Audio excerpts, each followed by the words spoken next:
Hi there. Welcome to another episode on how to look after your Royal Enfield Interceptor or Continental GT.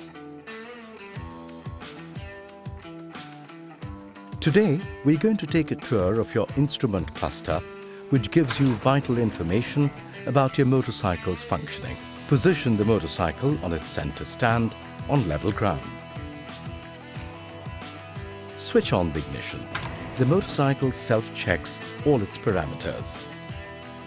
This is the set button, which lets you view or reset your odometer and trip meter.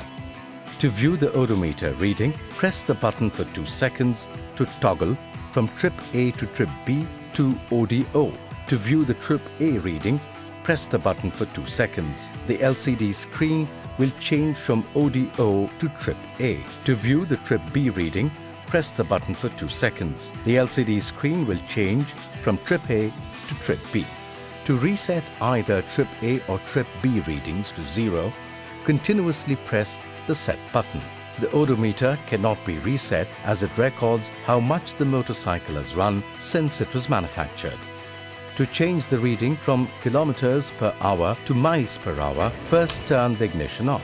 Now press the set button. Turn the ignition on and keep the set button depressed for 10 to 12 seconds. To know which software version your motorcycle is fitted with, switch off the ignition and keep the set button pressed. The software version appears for 2 seconds. Now let's learn about the warning indicators. Switch on the ignition. The warning lights will light up on the tachometer. To begin with, this is the low oil pressure indicator. It lights up when the ignition is switched on and goes off when the engine starts. If the indicator stays on while riding, or if the engine doesn't start when the indicator is on, check your oil level. If the engine oil is sufficient, take your motorcycle to a service center immediately. Next comes the low battery indicator.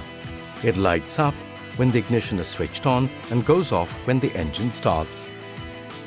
If the indicator stays on while riding, or if the engine doesn't start and the indicator is on, contact the service center immediately.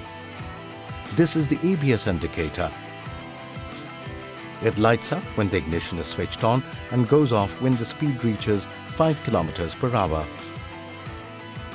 If the ABS symbol stays on when riding, it means that the ABS system has a fault.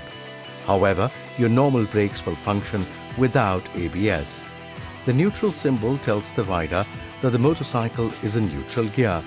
The light goes off when the motorcycle is in gear. The high beam symbol tells the rider that the headlight is on high beam. It goes off when the light is shifted to low beam. The turn indicator symbol tells the rider that the indicator is on. It goes off when the indicator is switched off. This is the engine malfunction lamp or EML. It lights up to indicate that the engine management system isn't working properly. The light should go out once the engine starts. If the EML stays on when riding, take your motorcycle to a service center immediately. And that's it. You have just taken a step towards keeping your Royal Enfield Twin in good shape.